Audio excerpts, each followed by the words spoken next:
All right, I think we have people on Zoom in the room now. Apologies for the short delay. We were just making sure that everyone on Zoom will be able to hear what's happening into the room. So hi, everybody, and great to see you back at our second day of the Reimagining Musical Programming Symposium. I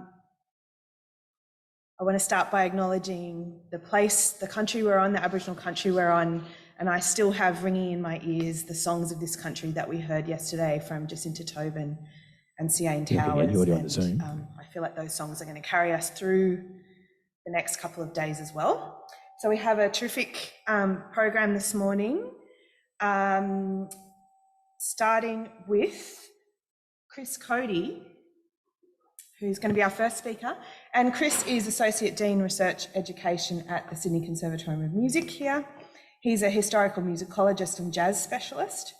He's the author of John Lewis and the Challenge of Real Black Music, published in 2016 by University of Michigan Press, and a range of articles on historical and contemporary jazz practice, music research training, and African American art music history.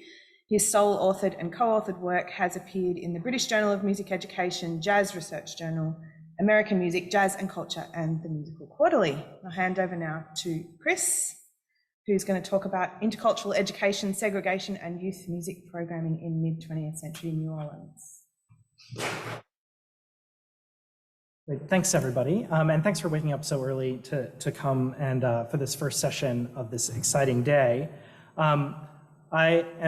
Would also like to begin by acknowledging that we're meeting on unceded Gadigal land and pay my respect to those who have for millennia cared for and maintained the knowledge of this place. And I'd like to extend that acknowledgement to the First Nations people of the land on which I conducted this research, the Choctaw, Halma, Chitimacha, and Biloxi people.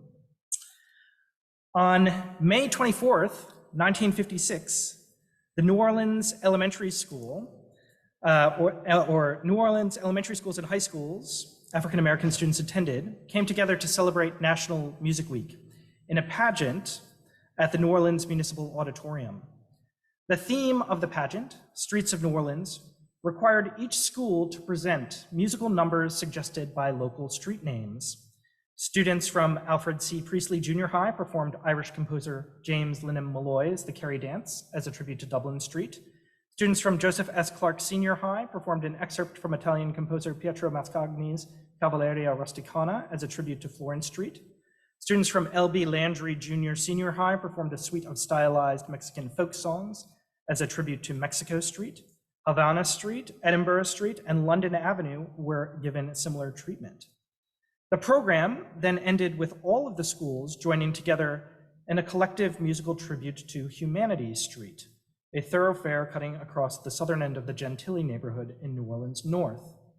Preceded by the Pledge of Allegiance and a collective singing of the national anthem, this finale put a fine point on the narrative of the evening, the idea that while the diversity of America's streets may be immense, distance between cultures could be spanned through an acknowledgement of shared citizenship and by developing an appreciation of cultural difference. The design of the Streets of New Orleans pageant is noteworthy for the way it gave shape to an important mid-century educational philosophy of intercultural awareness that had gained traction in the United States as a response to the global creep of totalitarianism. As Jeffrey Merrill explained, educators who sought to reify American democracy against the threat of totalitarian regimes abroad and various brands of homegrown fascism, focused on one of the sharpest differences between totalitarianism and democracy. Had democratic governments and societies dealt with ethnic and religious minorities? In response to the challenges of the Depression and war, school districts across the country, from New York City to Detroit to San Diego to New Orleans, implemented programs in intercultural education. The primary purpose of these programs was to acknowledge the contribution of diverse groups to American history and life, encourage respect for ethnic, racial, and religious diversity, and in essence, redefine what it meant to be a good American. Defining American democracy in ways that celebrated the pluralism of its participants was, of course, paradoxical in a country that continued to allow segregation. The 1956 Streets of New Orleans pageant presents a rich example of this paradox. Delivered by students attending New Orleans segregated schools, in a New Orleans venue that had repeatedly denied African-American concert promoters access and that continued to segregate its audience between the balcony and floor, the pageant explicitly made the case that all of New Orleans citizenry shared humanity, while implicitly demonstrating a continued unwillingness in New Orleans to recognize the equality of all people. Yet a deeper paradox, or at least another layer of paradox, can be teased out of the design of the Streets of New Orleans program. The stylized presentation of folk music on this program, by which I mean the delivery of folk music in large choral settings and a Western concert format, seemed to articulate the very cultural hierarchies the intercultural education movement ostensibly sought to dismantle. In other words, while the tapestry of the performance spoke plainly to New Orleans diversity, the thread that wove this tapestry together was undeniably spun of Western choral silk. In this brief paper, I aim to tell two stories of programming practice that might help us grapple with the paradoxes bound up in the Streets of New Orleans program. The first story is about the emergence of youth music programming in New Orleans in the 1930s, aimed at students in both sides of New Orleans' segregated school system, and delivered as an extracurricular event at New Orleans' segregated municipal auditorium. The second story is about the curricular programming practices in New Orleans' African-American schools and colleges during the 1940s and 1950s. Focusing on the way the range of educators involved in these initiatives sought to structure narratives of equality in their programs, I think usefully reshapes narrow notions of inclusion and exclusion that perhaps drive the paradoxes I outlined a moment ago. But even if I fail to convince you of that this morning, what I hope will come across clearly is that divides in programming approaches across this cohort rested fundamentally on questions of whether the representation of musical works or the representation of musical people mattered most in unweaving the prejudices that had so spectacularly left America's democratic promises unfulfilled. So with that said, I'm going to start with story number one, the New Orleans Symphony Orchestra and the Youth Music Series. The New Orleans Symphony Orchestra was founded in 1936 as the New Orleans Civic Symphony Orchestra and was directed in its early years by conductor Arthur Zak. Zak, a Russian cellist who had performed with the New York Symphony Orchestra, had been an associate of Ernest Schelling, one of the pioneers of youth orchestral programming in New York. And one of Zak's first decisions as director of the New Orleans Civic Symphony Orchestra was to instigate a series of youth concerts modeled on Schelling's approach of building musical knowledge through the demonstration of instrument sounds. Just close this. So in the first concert of the series, delivered on October 16th, 1936 at the Municipal Auditorium, Zak wove together demonstrations of the sounds of percussion instruments with an exploration of rhythmic motifs. Such an approach assumed little pre-existing knowledge as it connected the dots between the timbres and tones of Western orchestral instruments and the musical features of Western orchestral repertoire. Yet Zak's programming aimed to engage students in other ways as well. His demonstration of rhythmic motifs, for instance, simultaneously facilitated a discussion of rhythmic approaches from around the world through performances of Charles Skilton's Cheyenne War Dance, Brahms's Hungarian Dance No. 6, Anton Rubinstein's Trepak, and Pablo de Sarasate's Jote Navarra. Zak drew students' attention to an element of musical practice, rhythm, both universal and distinct across the globe. A similar celebration of cultural difference would underpin Zak's Magic Carpet series of youth concerts the following year. While focusing entirely on music from the European continent, Zak's Magic Carpet metaphor and his grouping of works by country of origin emphasize this sort of intracontinental diversity.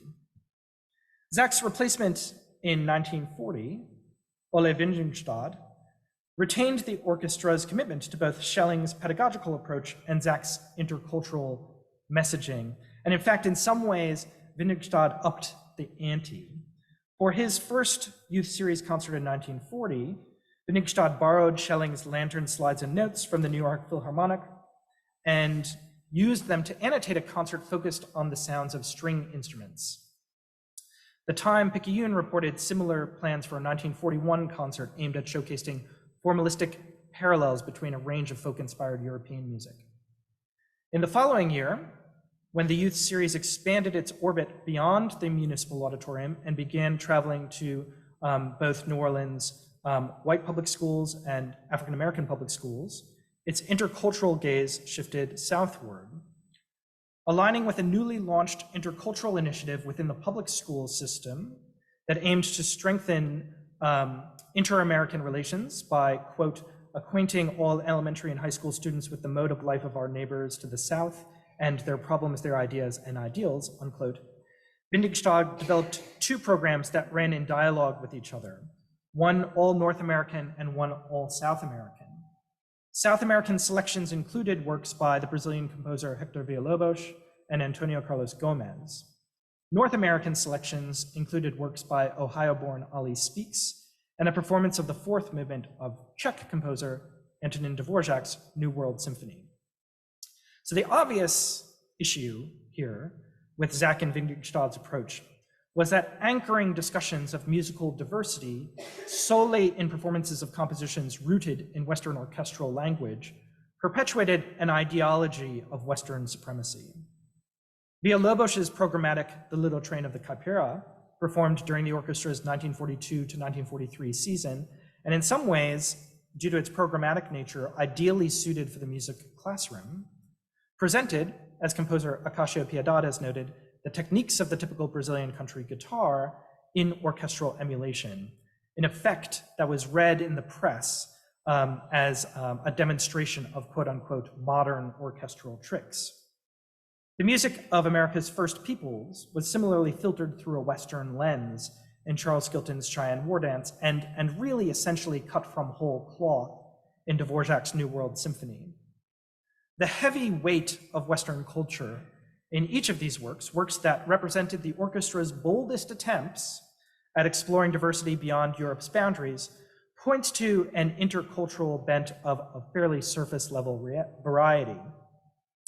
The performance of intercultural works within the music departments of New Orleans African-American schools and colleges layered in, I think, additional measures of complexity.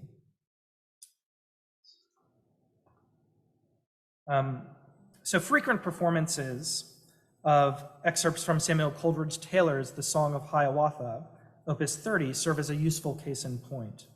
Throughout the 1930s and early 1940s, teachers and students from New Orleans University and Dillard University, so New Orleans University was a college that was incorporated into Dillard when Dillard was founded in 1935. It's not the University of New Orleans. Performed selections from Coleridge Taylor's work at least 4 times. Coleridge Taylor was an English composer of West African descent who had based the Song of Hiawatha on Henry Wadsworth Longfellow's epic poem about the famous Iroquois Confederacy leader. African-American student performances of the Song of Hiawatha were therefore capable of triggering a range of empathic connections. For instance, when Hiawatha's wedding feast from the Song of Hiawatha was presented as part of a 1933 pageant at New Orleans University titled Climbing Jacob's Ladder, it became part of the story the school set out to tell about racial progress. This narrative blurred national boundaries as it celebrated Coleridge Taylor as an example of the sort of Black achievement New Orleans University imagined for its own students. 4 years later, when Dillard University presented the Death of Minnehaha movement alongside a heritage folk song pageant that included performances of African-American spirituals, the event organizers juxtaposed what Michael Pisani has referred to as a sonic metaphor for the 19th century oppression of First Nations people with a body of musical work similarly touched by the violence of racism.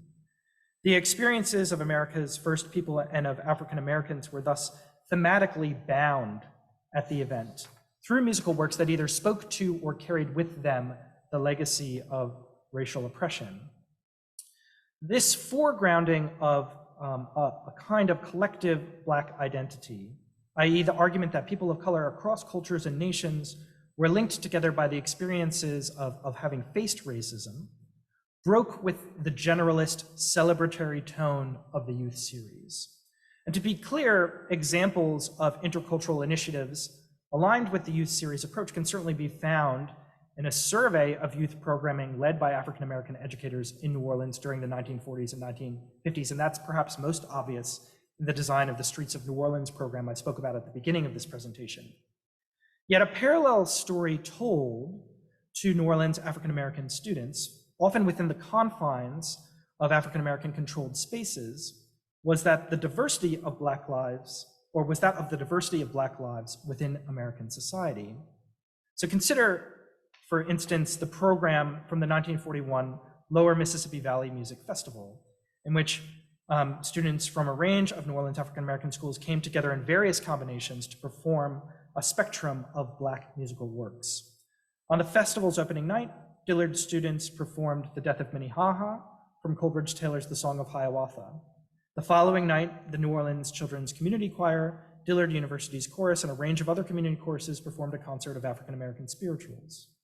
On the final day of the festival, a massed choir composed of Dillard students and members of the New Orleans Community Chorus performed Dillard University professor Frederick Douglass Hall's oratorio Deliverance. Hall's oratorio was an unambiguous testament to his training in Western art music. As a reviewer for the Atlanta Daily World would later reflect, contrary to the expectations of some listeners, the oratorio is not written in a folk idiom. Rather, it depends upon the 19th century musical nomenclature and 20th century methods of writing to portray its three parts: death, hope, deliverance. By pivoting between the sounds of Western art music that flowed from the pens of both African American and Black British composers and the sounds of spirituals, the festival program challenged the notion of cultural sonic unity that had guided the intercultural programming of the New Orleans Symphony Orchestra's youth series.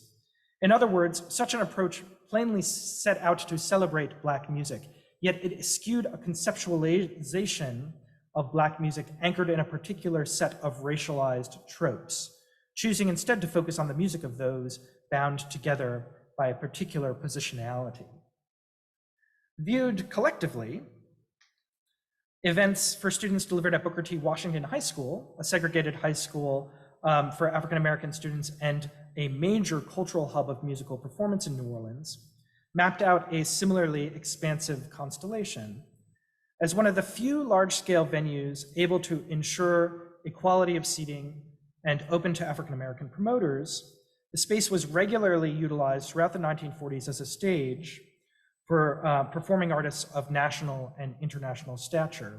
So concerts not specifically aimed at students during the 1940s included performances by Paul Robeson in 1942, Dorothy Maynor in 1943, Marian Anderson in 1944, Duke Ellington in 1946, the Wings Over Jordan Spiritual Choir in 1947, early rhythm and blues group Johnny Moore's Three Blazers in 1948, and bebop trumpet player Dizzy Gillespie in 1949.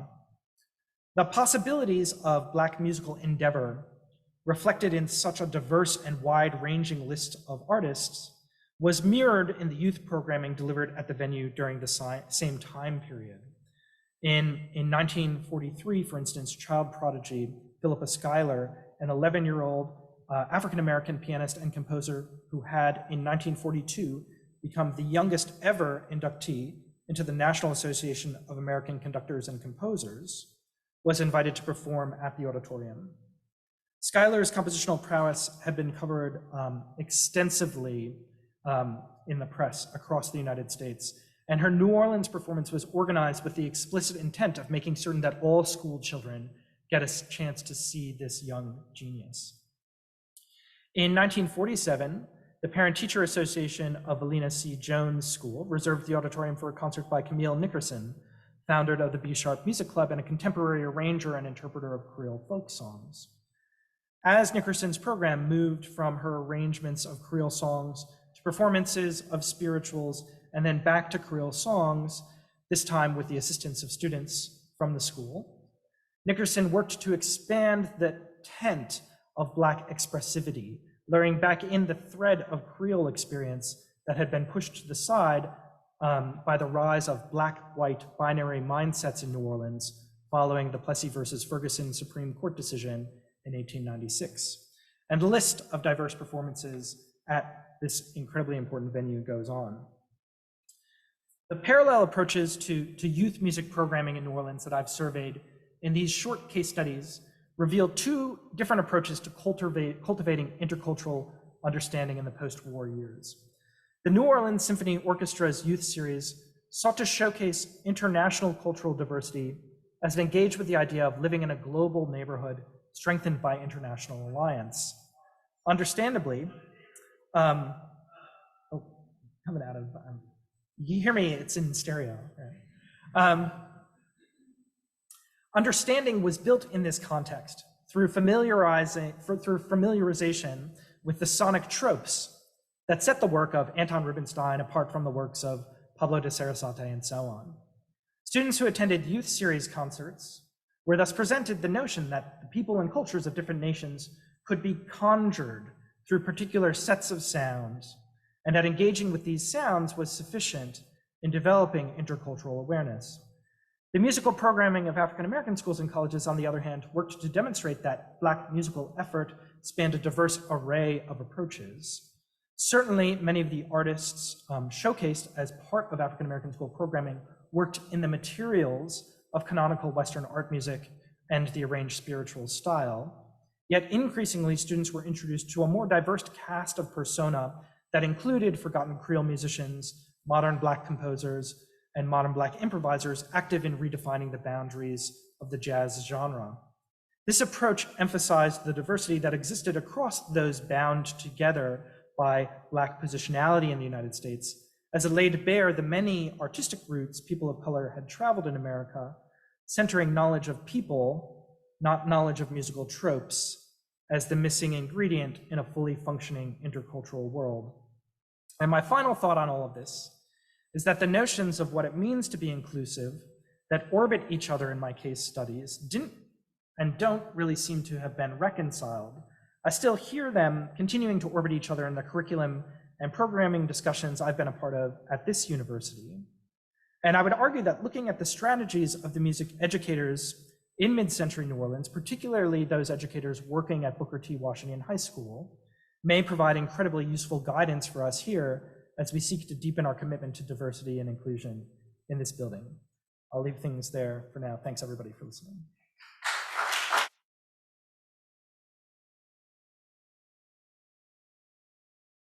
Thanks so much, Chris.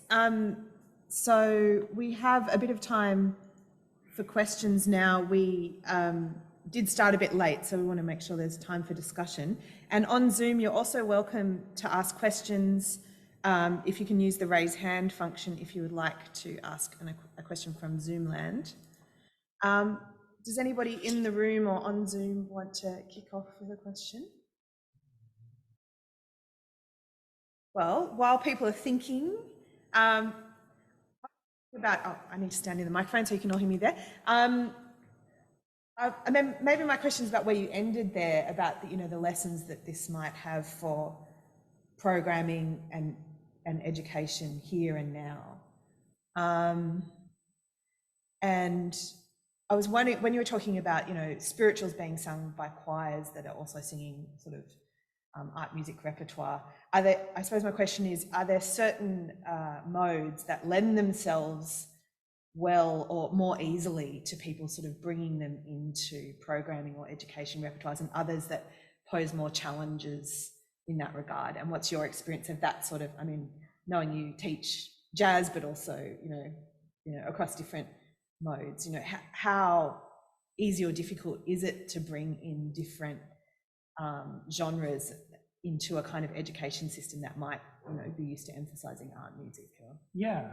Well, that's a great question, and a complicated with many different answers. And I guess what I want to emphasize is that of course content is important. Diversifying content is really important. We have a lot of conversations about that and ways that might happen. The harder part is actually diversifying the people in this building. and the professoriate in particular. And I think what is really important about what's happening at Booker T. Washington High School is that they're very, very interested in bringing together a range of different music makers and having their experiences conveyed to the students, and having students, really become involved in imagining different pathways,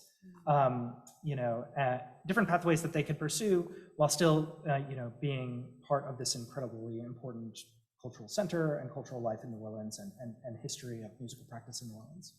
So that's what I'd like to I think that's the main challenge for us, and I often worry that we talk more about the first part, the diversifying the content part, than the second piece, which I think is actually, I do think that's actually more important.